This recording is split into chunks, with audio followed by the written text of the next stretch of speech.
Welcome to Spiritual Sanctuary, Wisdom for the Divine Feminine. I'm your host, Bertina, and I'm so grateful that you're here. This is a space created for slowing down, for remembering who you are beneath the noise, and for reconnecting with the sacred wisdom that already lives within you. Before we begin, I want to offer a heartfelt thanks to our sponsor, Cosmic Connections. Their support for this podcast and this community is wonderful. You can receive 10% off your online purchase at yourcosmicconnections.com with the code Bertina Podcast 10. Yourcosmicconnections.com, Bertina, Bertena, Podcast 10. It's a beautiful way to support both your spiritual practice and the sanctuary, as well as a small business that I love so much. Now, wherever you are, maybe you're walking or resting or driving or just simply breathing, I invite you to gently step into the sanctuary with me. Let your shoulders soften, let your breath deepen, and there's nothing that you need to become or to be fixed. You've arrived at a sacred space. So let's begin.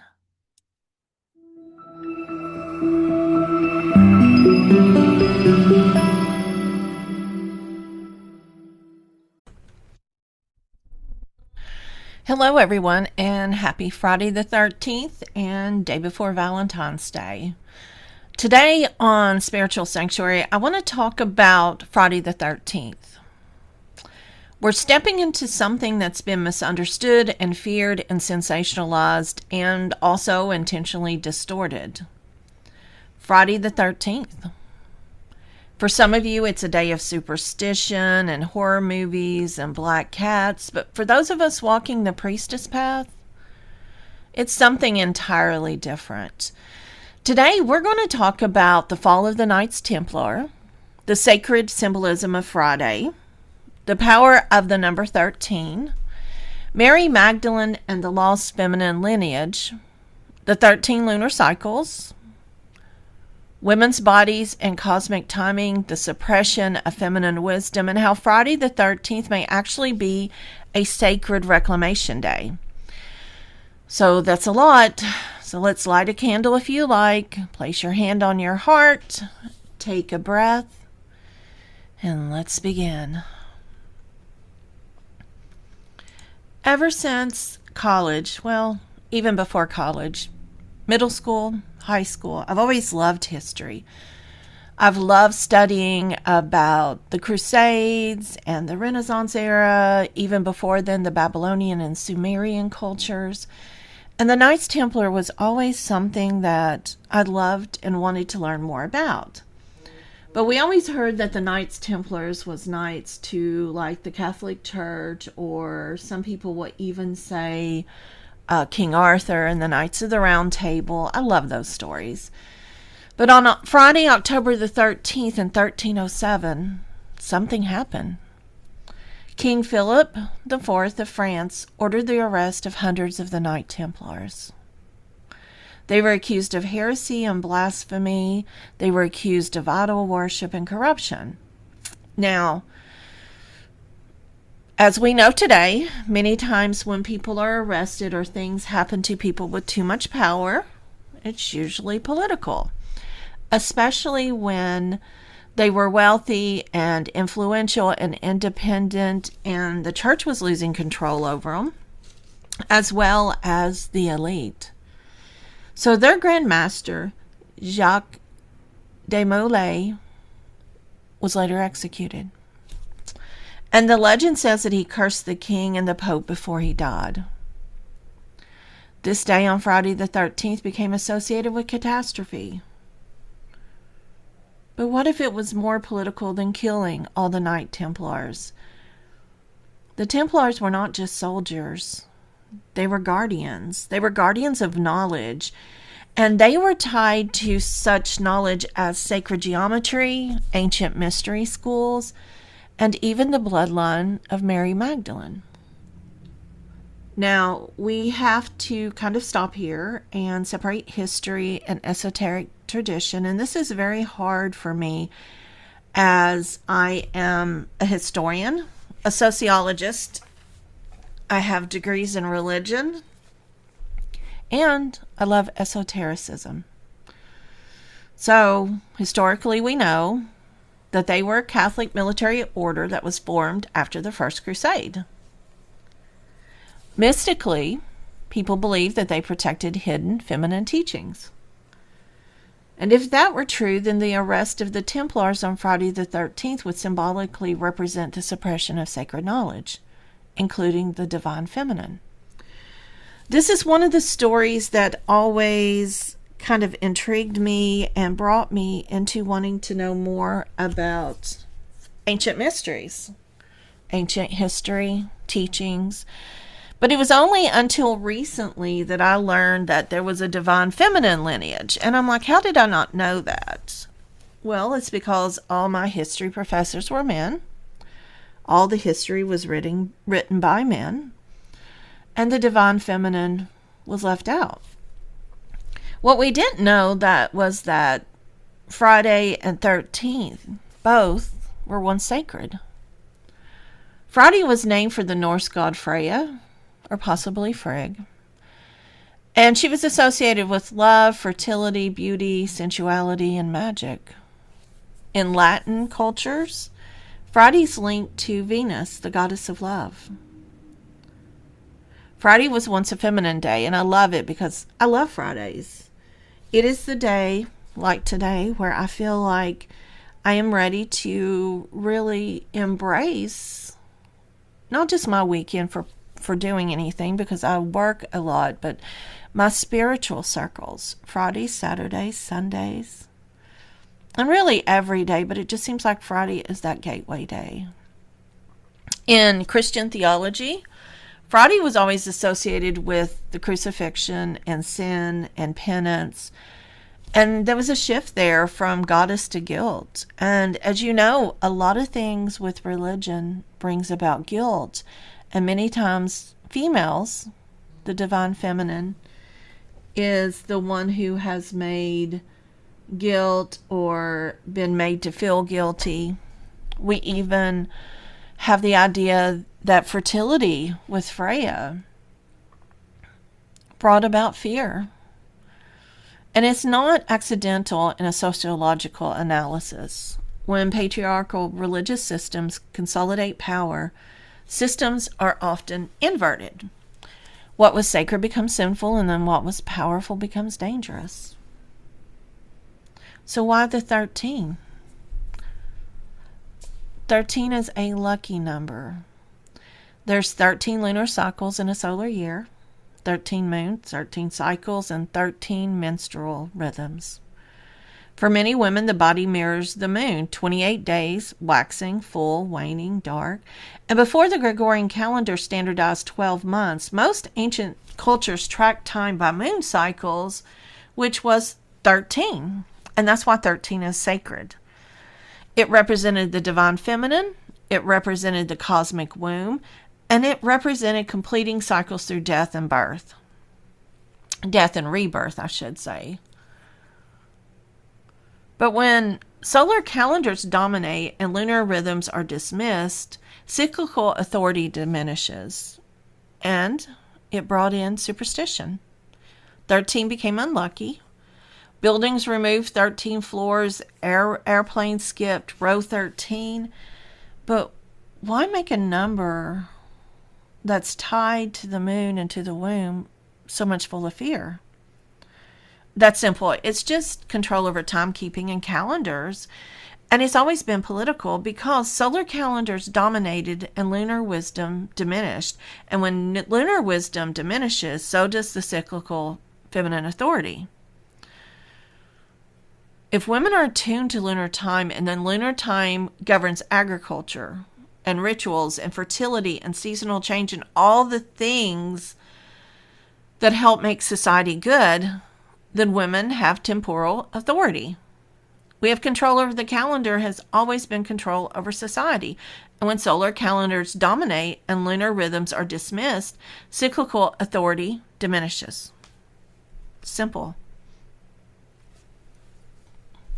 Now let's talk about one of the most famous women who was suppressed.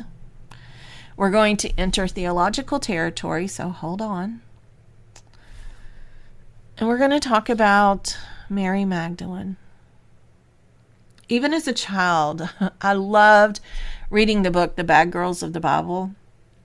And it would talk about the girls who were labeled as bad, but actually they were warriors and they were people who did what Jesus or wanted them to do. They were seen as prostitutes and seductresses and seers, and they were just dismissed. And like Mary Magdalene, she was labeled as a prostitute. It's never in Scripture. It was later told that it was not true. And it was one of the popes, I think it was Pope Gregory, that is the one who made Mary Magdalene a prostitute. In actual Gospels, in actual Bibles, she is present at the crucifixion. She's one of the first ones to see Jesus rise at the resurrection, and she was always a devoted disciple. Ironically, she was known as the 13th disciple. In her book, The Gospel of Mary, how many of you all have read that? Many of us didn't even know that existed. She's portrayed more as apostle among the apostles. She was a leader. She was Jesus's right hand. She was a teacher, a visionary. Peter questions her authority, and she really stands firm. And she says that I am an apostle.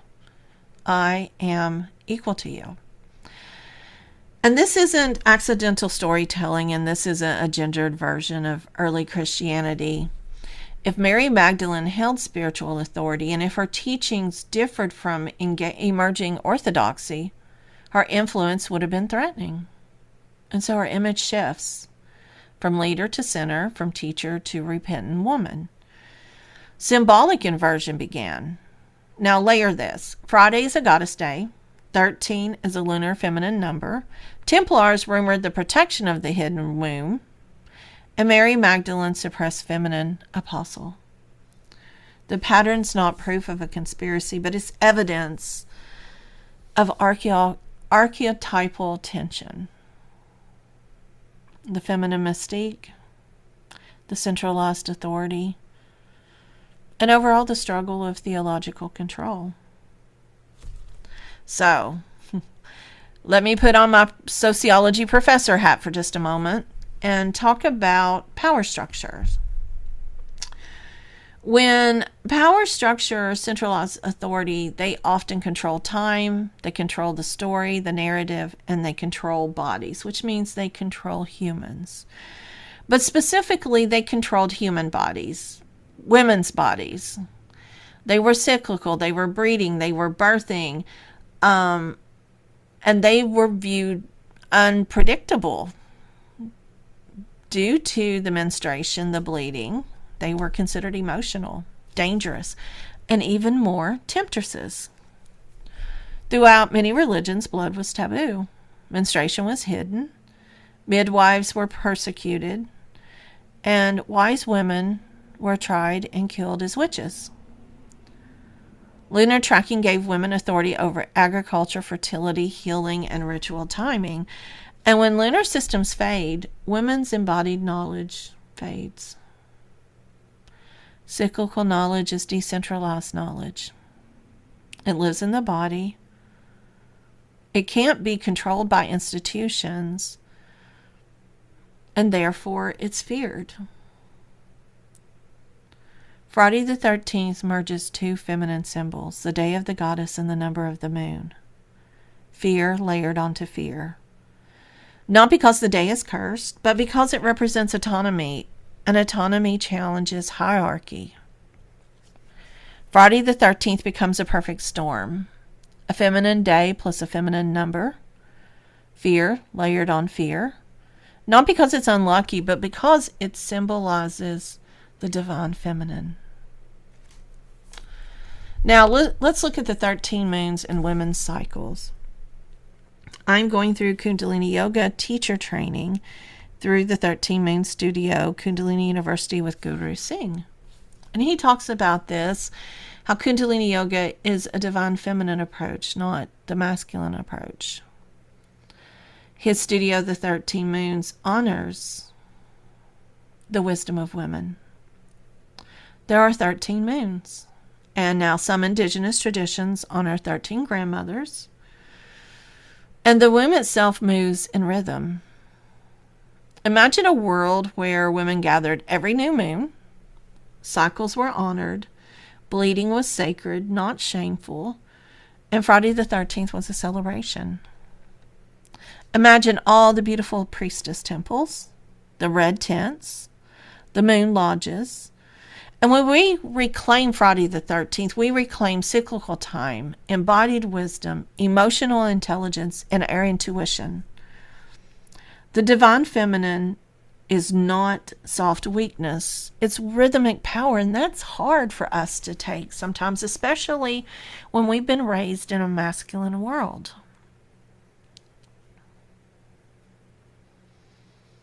When we reclaim Friday the 13th, we reclaim so much. The divine feminine moves oceans. She is part of the moon and the tidal waves. We are part of the moon and the tidal waves. So what I want you to do is just close your eyes for a moment, and I want you to envision standing beneath a dark velvet sky.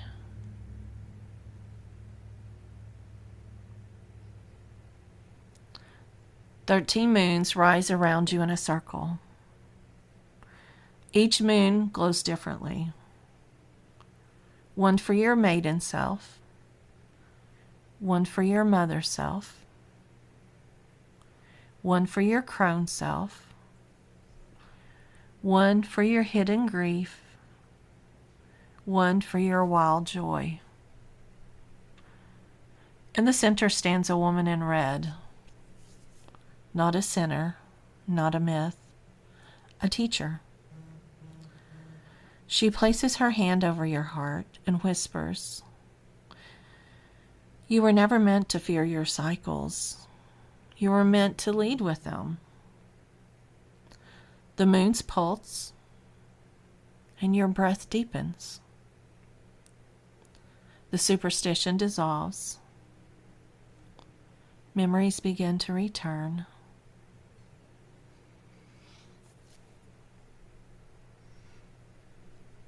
And you feel strong.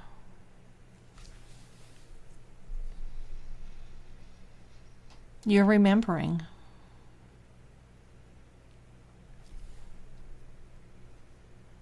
And if you would like to learn and move on this journey, on this priestess path, I invite you to join me in my level 1, What is a Priestess?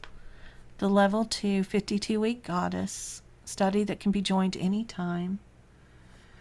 And later, my levels of beginning priesthood, priestesshood,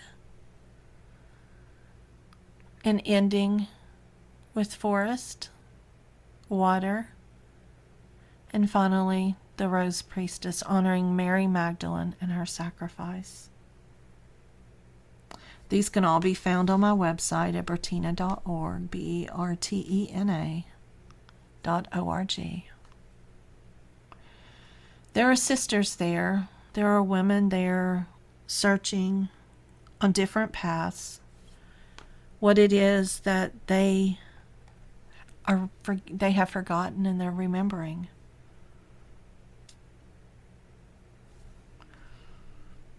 Today's Friday the 13th, the day before Valentine's Day, and the day that you step on your path. Remember, Friday the 13th isn't about horror films. It's about the fall of independent spiritual orders, the inversion of the goddess symbolism, the suppression of feminine theology, the rewriting of Mary Magdalene, the fear of cyclid authority. but it's also the possibility. You are remembering. We are remembering. So take that path to become cyclical, to find your sovereignty, to be sacred. Until next time, happy Friday the 13th, and I wish for each of you to find, embrace, and love the divine feminine within each of you.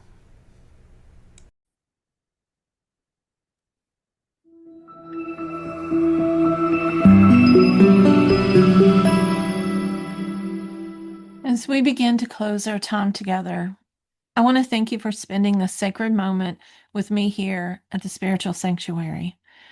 If today's episode resonated with you, I invite you to leave a comment or share this episode with someone who may need a little sanctuary of their own.